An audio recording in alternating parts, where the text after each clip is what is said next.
I'm an alcoholic. My name is Fred.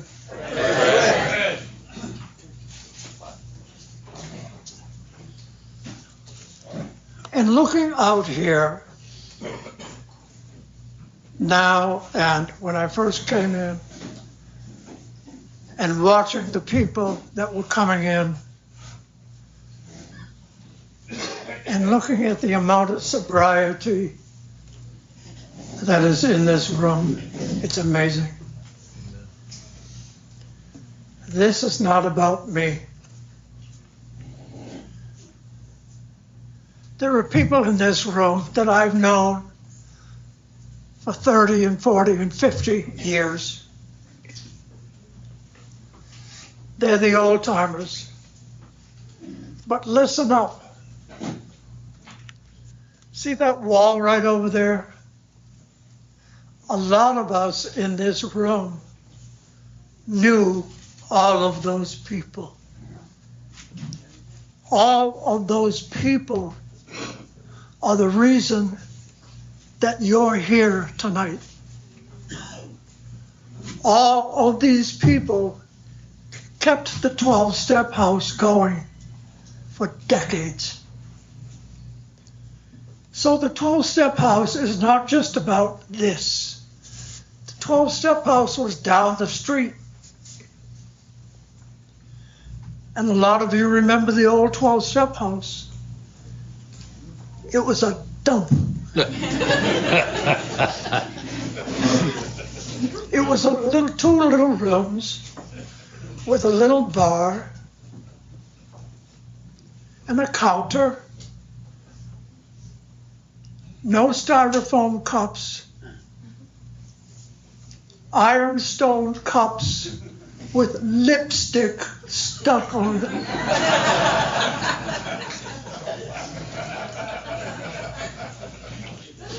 Alice White was one of the first women that I met. And Alice let me go behind the bar and wash the lipstick off of the ironstone cups that were chipped. That's what we drank from. And somebody made a pot of coffee. It was an urn that big. And nobody knew how to make coffee. And it was the worst coffee you could possibly put in your mouth. But we drank it because an alcoholic made it.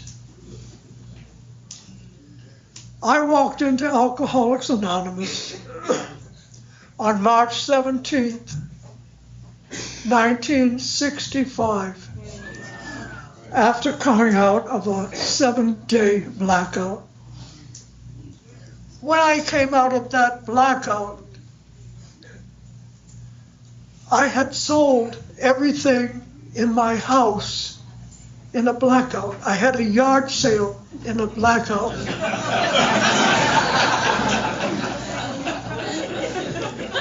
And I had nothing. And there was a number on the kitchen counter and a piece of literature, and it was the Hazelton Little Red Book. A brilliant book. If any of you don't know anything about it, get it. Because it's non-approved AA. Hello. It's non-approved AA, but it's one of the best books that you can read. So I made my first phone call and I went to my first meeting in Pompano. And the first man that reached out to me was Wesley Parrish. My second, third, or fourth meeting, I don't know when, but it was in the old City Hall, not the one that they just tore down, the one way before that in the 50s and 60s. I hated Alcoholics Anonymous. I hated everything about AA. And I knew that this was the only place that I could go. And I got in here, and everything was going along just fine until somebody mentioned the word that I did not want to hear. And the word was God. And I said, oh my God. Oh my God. I've made another mistake. I can't do this. I absolutely cannot do this. They've tricked me. I'm in a cult. And I'm going to have to learn how to genuflect or some damn thing like that. So coming in here and staying, my biggest issue about Alcoholics Anonymous was how am I going to stay? Because I did not want anything to do with this. There was a man, his name was Herb Doherty. And Bill Wilson was Herb's sponsor. And Herb was in the 12-step house. And he watched me. And he came up to me and he said, "Kid, come on." And they gave me the big book. And they told me to read the first 164 pages. I can't even hold the friggin' book, let alone read the pages. That was out of the question. And Herb took me in the little room with the 12-step book. And he started my program out on step 2. And on page 26, on step 2, it said, all you need is an open mind. And I thought, how did he know that? How did he know that my mind is closed? And then the next thing that Herb did, I don't know when it was, but the next thing was he took me to the big book, to the very back of the big book, to the spiritual experience where Herbert Spencer wrote. And I don't even have to finish this because most of the people in this room can finish it. Content prior to investigation. And Herb honed in on me because my mind was so closed to anything. Everything had to be my way. I could not take responsibility for anything. So sitting in that little room with Alice White, Gert Gray, this wasn't even thought about. And then the day came that they left that old dilapidated building. Right now, there's a 24-story building being built there right now. We ended up here with the same struggles as there was in the early days. New people came, people went, just like tonight. There's a lot of old timers in this room, but guess what?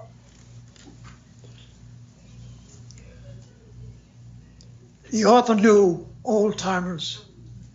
There's new old timers sitting in this room tonight. I don't know who you are, but it's going to be passed on to you. Coming into this, as reluctant as I was with the anger and the rage, because that's what I brought into AA. That's the only behavior that I knew. I'm an alcoholic. My product was alcohol. It did end up into prescription pills, but the main product was alcohol. My nickname in Fort Lauderdale was Uncle Scotch. So you know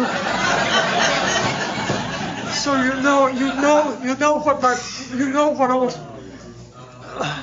Somebody wants me to talk about my underwear, and I'm going to talk about my underwear somewhere along the line here. I don't know when it's going to come out, but you'll hear about my underwear. Some of you already know about it. So at any rate, learning how to stay, learning how to sit in a seat. On the nights that I did not want to sit on a seat, I didn't. And listening to the same boring people. Listening to the same story. Oh my God. God, I can't stand it. And there was one woman, I don't know where she came from, but she had one dress, and it was at the old city hall. She had one dress, and it was no sleeves. It was just this thing that she wore. And I was still in my DTs, and she would bring up a cup of coffee with about an inch of coffee in the bottom of it, because I could not hold a cup of coffee. And she would shuffle up to the back of the room, and she would sit 2 seats away from me, and she would put her arm over one of the chairs. She had hair underneath her arms. And she had 2 teeth, one on the top and one on the bottom. And she would look at me and she would say, "Hang in there, dearie." She called me dearie. And so my nickname now is Uncle Scotch and Dearie. So I'm Dearie all over Fort Lauderdale. And I'm thinking, I can't stand this. And this concept, this God thing, I don't know how you do it. I am not interested. I am not interested in the 3rd step. I'm not. I don't want it. I don't want the 7th step prayer. I don't want to say that. I don't want it.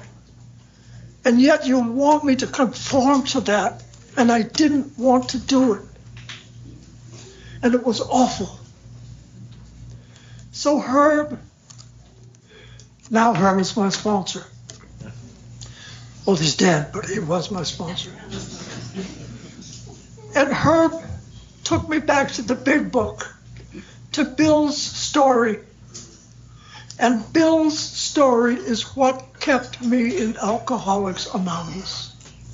And on page 13 and 14, it talks about the Father of Light. He talked about the Father of Light. And when he said that, I thought, I'm okay, I'm saved. Light. Light is energy. Energy is I can do this. So now time has gone by, I don't know how much. But I'm getting better. And I'm starting to put things back together. And I had, I don't even like to say that I had 2 wives. I like to say I had almost 2 wives. The first one stabbed me twice. That's what. So, and I'm trying to figure all of this stuff out. And I went home one day. I haven't gotten into the funeral home yet, which I'm about to get into the funeral home. Mo, are you ready? I went home right after I had joined Alcoholics Anonymous. And my wife had lost her partner. She had lost her drinking partner. And she had lost control of me because now I had you. No matter what the ability that I had, because I had almost no ability, I had the DTs for weeks after I came in here. And that was the second time she stabbed me. And that was the day that I said, I'm out of here. I'm done. So I had no idea what I was going to do, relationship, job, anything. Now we have to talk about the job.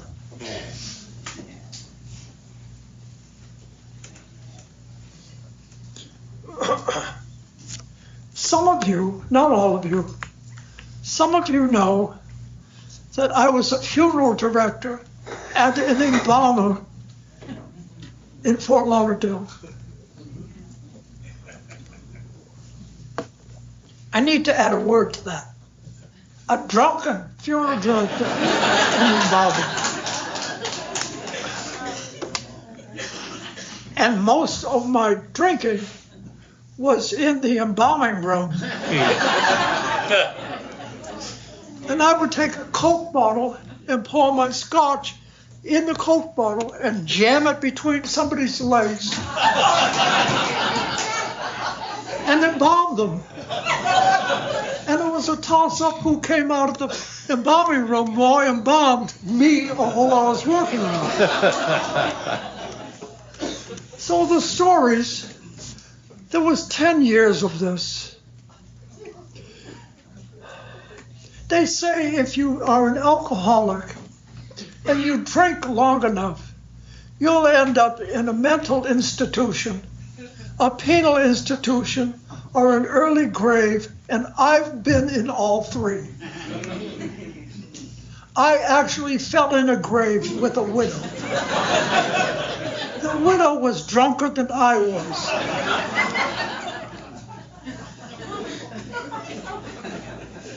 I ultimately got blackballed in the state of Florida, which I will get to in a while.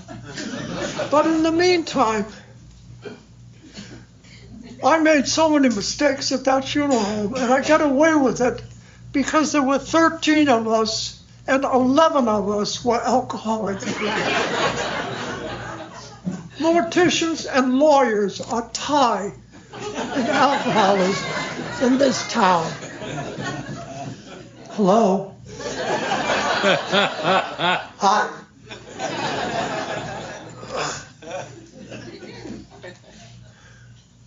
But coming out of that, there was one time we had so many funeral calls in one day, and I didn't know what was going on. And we had people that were going to be cremated. We had people that were going to be shipped out to New York or Michigan or wherever, and people that were going to be buried. And I had one person left over, and I couldn't figure out what the one person, I couldn't figure out what went wrong. I found out by the end of the day. I had shipped an empty casket to Cleveland and forgot to put the body in it.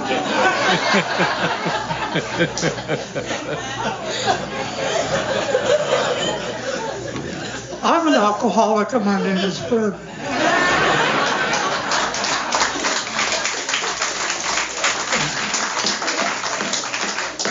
I have been to the Rome Cemetery.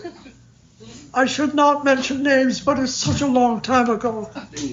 One of the Rockefellers died there in town. We had the funeral. There were 95 people in the procession to the cemetery right over here. We had 8 or 10 police escorts going to the cemetery. And I'm the lead car. And I got up to the entrance of the cemetery, and one of the motorcycle escorts came up and said, "We're at the wrong cemetery." And I've got 95 cars behind me.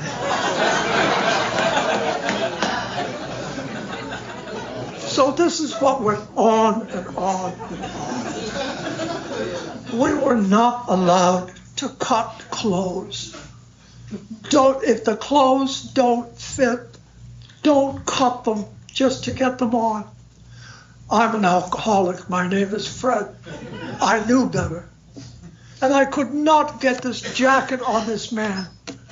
It was better than Zach's jacket. So I said to my partner, find out where the boss is, because I've got to cut this coat in half. And I did. I cut the coat in half. And I put this side on, and I put that side on, and I buttoned them up. And I rang the buzzer for my boss to come in and to give the final inspection. I'm drunk. He always wanted to fix something. And he touched the tie. And then he unbuttoned the jacket, and I thought, I'm off.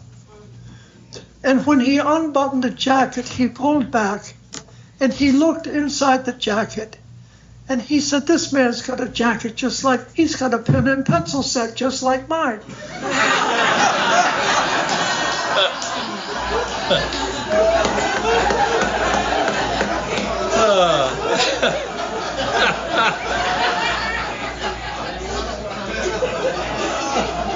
I cut my boss's coat in half.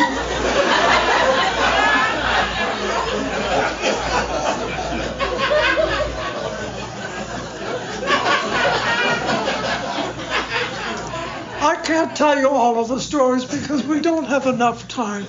But I will tell you that first wife, the one that stabbed me in the throat, sometimes we stayed at the house and sometimes she stayed at the funeral home. And this one particular night, she stayed at the funeral home and we got a funeral call to go over to Broward General Hospital to make a removal. So we did. We went over there and I have got the gurney. And I'm at the head, and she's at the foot. And we went into the room, and I slid the man over onto the gurney. I pulled up the sheet and started to go down the hallway. And all of a sudden, this voice said, "Where are we going?"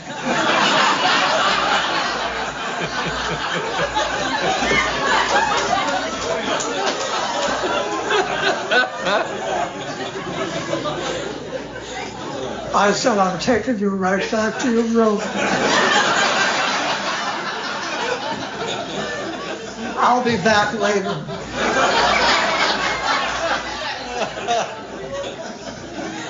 Look at this room. Look at this room right now. Look at the people that you're sitting with. Look at the people that you're not sitting with. Look at the common denominator in this room now. All of us have at least one common denominator, at least one. And a lot of us have more than one. You know what is in this room? Alcoholics Anonymous, Protestant, Catholic, Hindu, Muslim, Jew, black, white, gay, straight, almost gay.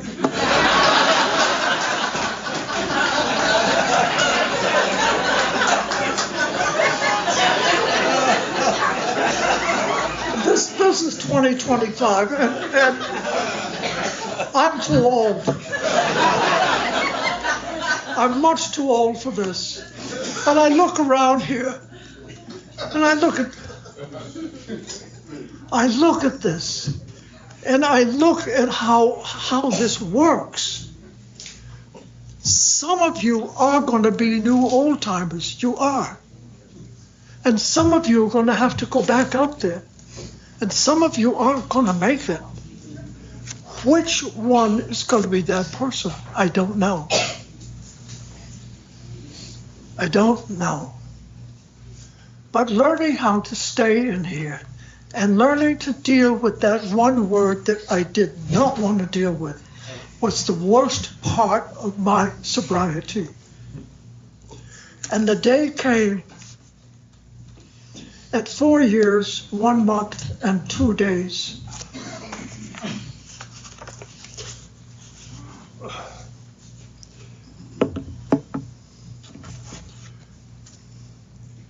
And I had been doing Alcoholics Anonymous my way. My way. I don't need to do this, and this. I'm much too smart to do this. I don't want. There's no way that I'm going to do the fourth step. There's no way that I'm going to take my behavior and put it down on a piece of paper for me to look at. That's not going to happen. There's no way that I am going to tell her on my fifth step. I'll tell him enough to keep him happy, but he's not gonna get the good stuff. He's not. And the sixth and the seventh step, God, shortcomings. You notice I've left out the third step. The eighth and the ninth step was a horror show for me. Back to the funeral home. If you were 6'4.5", you like it? What you'd fit, Matt? If you were 6'4.5", and were a 42 long. Chances are you didn't go in the grave with that 42 long suit. I got it. I didn't have to buy clothes for 10 years. Now we're going to get to the underwear.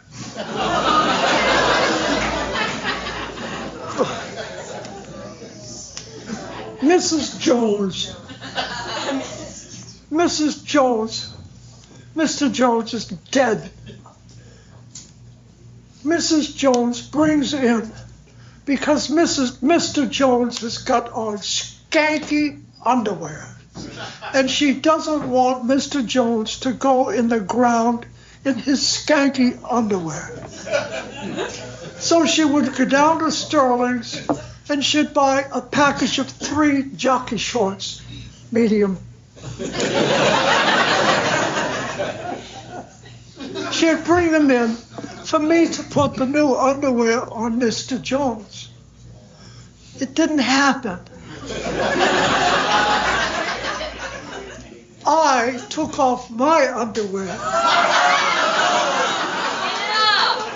I put my underwear on Mr. Jones, and I got the new underwear. I could have opened up a store with all of the new underwear that I had. And when it came time to get rid of my empties, I'm a Scotch drinker. My Scotch bottles went in the caskets. Now we're on step 8 and 9. I've got to make amends. How in the name of God are you going to make amends to a whole cemetery? So I used to drive through this cemetery over here, and there was a blanket apology, a blanket amends. I'm sorry. You got your dress on backwards. I'm sorry. You don't have anything. I'm sorry. You've got my underwear. You've got my underwear. You've got my underwear. I'm sorry. If they ever dig up half of that cemetery and see all the J&B bottles, and they're going to say, what the hell happened in Fort Lauderdale in the 1950s and 60s? Something big took place. So April 19th, 1969 was one of my biggest days. And that was the day that I was worn out. That was the day that I hit a second bottom, and it was worse than the one that I walked into Alcoholics Anonymous. It was awful, because I've done this on my way. I've done 4 years of Alcoholics Anonymous my way, and now I've got to conform. Now I've got to do something about this higher power, and I didn't want to do it.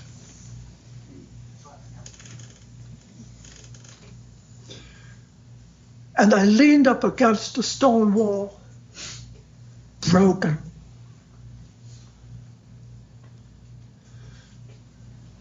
And I wept. I didn't cry. I wept. And all of a sudden, a leaf fell from a tree. And the leaf fell next to me. And when the leaf fell next to me, I reached over and I picked up the leaf. And for some reason, I held the leaf up to the sun, the Father of light. I held the leaf up to the sun, and I said, there it is. That's my higher power. And a leaf became my first higher power. My second one was out here on Fort Lauderdale Beach. And I would walk that beach from sunrise down to the port to the Everglades, from the Everglades back up to the sunrise. And I would listen to the waves coming in. And I would watch the sandpipers. And the sandpipers, when a wave would come in, those little birds would run back, and they never got wet. Never. And the sandpiper became my second higher power. And this is what I did. My values changed. My ability changed. I wanted more. I finally could see there's something that I want. I want something other than my way of doing things.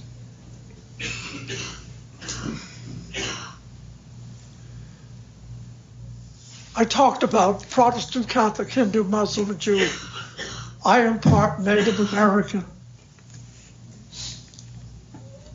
I'm a person of the woods. I'm comfortable out in the Everglades.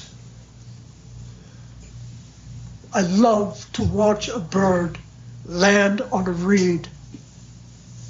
That's another higher. I love to watch a branch. I love to watch the energy that moves a branch. That's my higher power.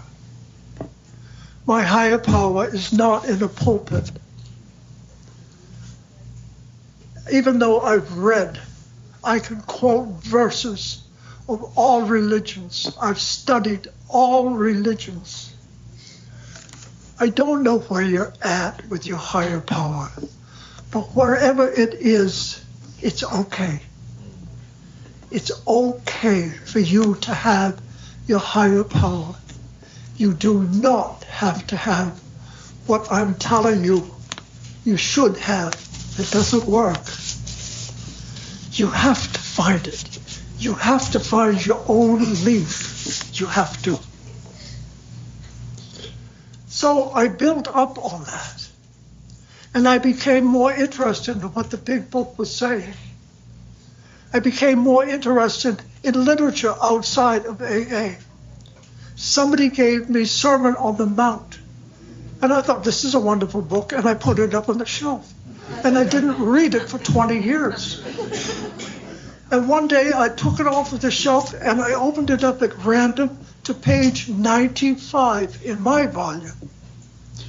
And it says, if you don't want the bell to ring, don't press the buzzer. And I thought, this is really good shit. So now I'm not reading AA literature. I'm developing something outside and taking my AA, I'm adding to a new way of life. And then somebody somewhere along the line, 15, 20, 25 years ago, wrote another book, and I bet half the people in this room have read it. And it's called The Four Agreements. It's brilliant. So how do you find this higher power? Now back to the third step. Made a decision. And I had to stop right there.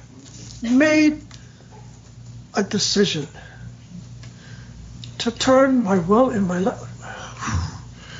Oh, this is not easy. So I had to break it down to step 6 in my character defects. I had to break it down to the fact that I was a major shoplifter. And I had to take that shoplifting and I had to do something about the shoplifting. So I applied it to the third step. And I said, this higher power did not put me on this planet for me to go into Burdines. Burdines is out of business because of me.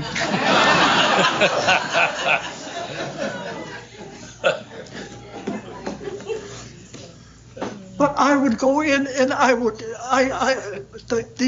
found out in my recovery, I found out more things about me.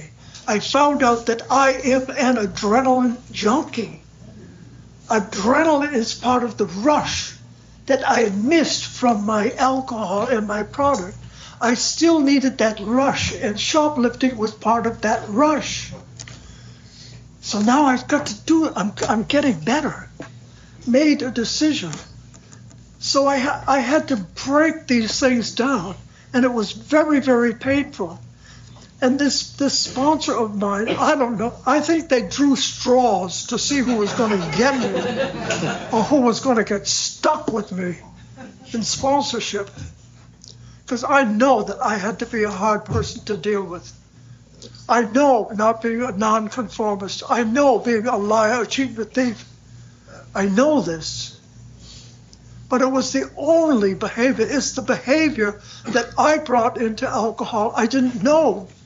And walking into the doors of Alcoholics Anonymous and walking into rooms like this with people that I did not know, and you want me to learn new terminology. I didn't know what the hell you were talking about. And I would sit there and I can't do this. I can't. I really don't want to. But I don't have any choice. Obviously, I'm leaving out, I don't know how much I'm leaving out. But obviously, I don't have time to tell you all about everything. But I can tell you this.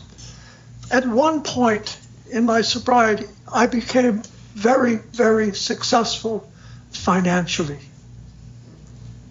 It was one of the best things and one of the worst things. Mo got in on this. And I had met a woman that became my wife, the wife number 2. And she had as much damage as, if not more, than mine. And we were incredible. There are people in this room that knew her. I know that. We were together for 33 years. 12-step. I learned how to have a relationship with another human being in Alcoholics Anonymous. I had no clue how to have a relationship that lasted more than 20 minutes, if you get what I mean. If you don't get what I mean, then you need some help.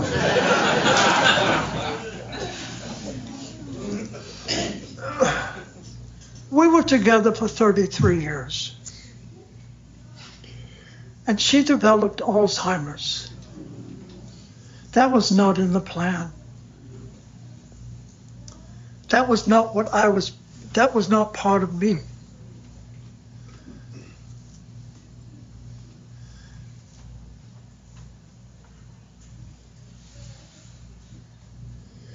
And I watched someone leave me one day at a time.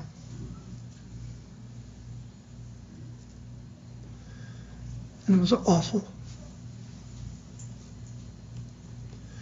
I could not do it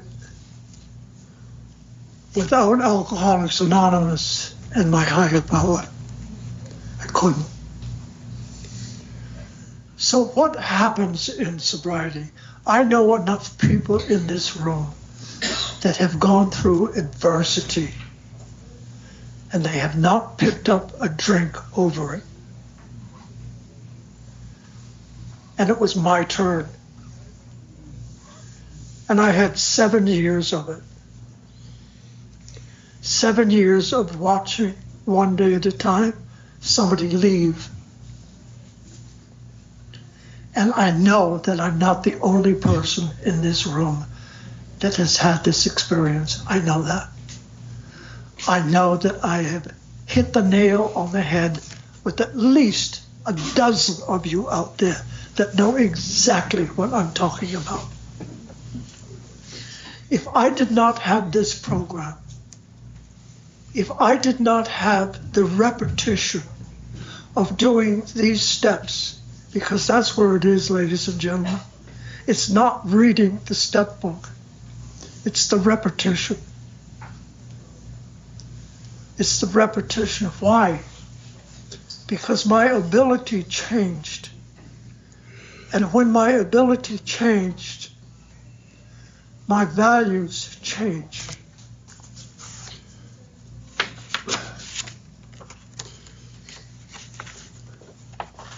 I have my own prayers, and they work for me.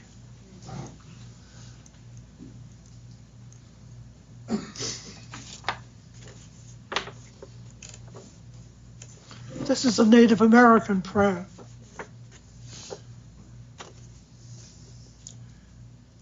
The Great Spirit prayer, O Great Spirit, whose voice I hear in the wind,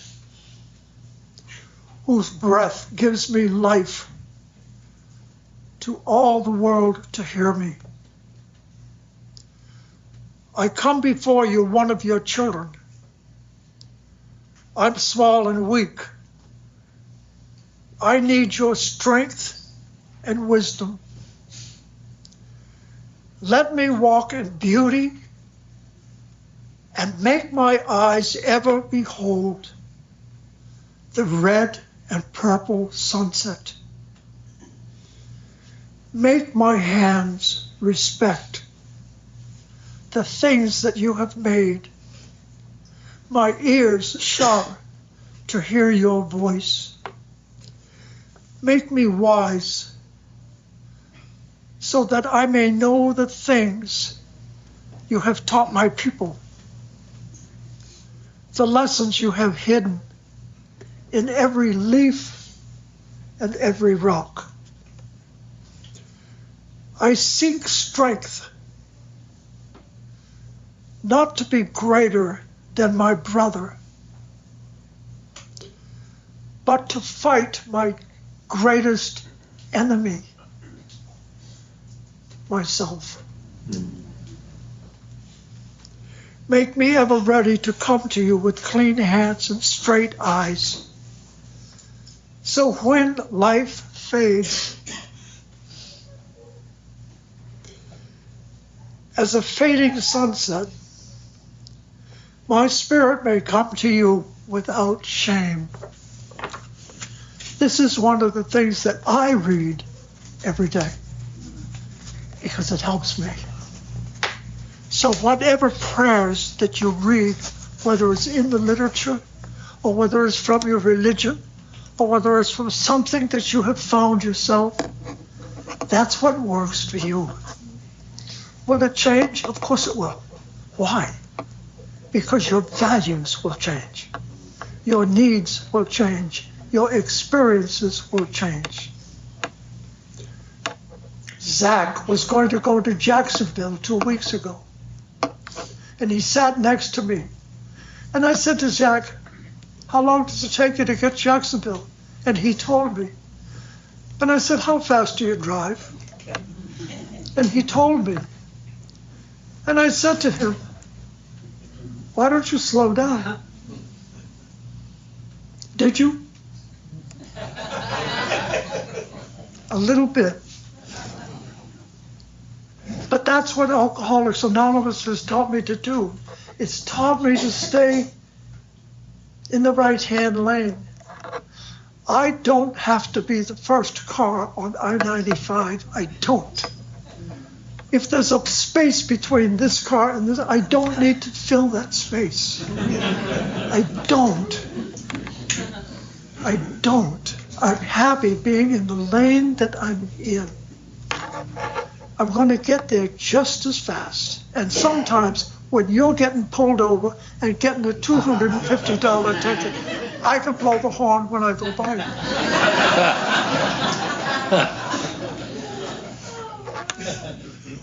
I don't know how long I'm going to talk, or supposed to talk, but I'm going to close with this. Because this is another one of my prayers. This is another tool. And I have to find tools that work for me. And sometimes your tools don't work for me. So I have to take the initiative. I never had the initiative because I was criticized so much as a child. So I had to learn about the word initiative. So I had to take the initiative to find what worked for me. This is one of my best ones. And I know a lot of you in this room already know it.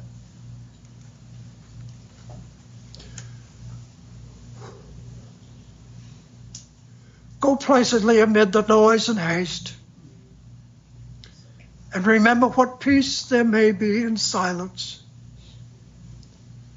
As far as possible, without surrender, be on good terms with all persons. Speak your truth quietly and clearly. Listen to others, even the dull and the ignorant. They too have their story.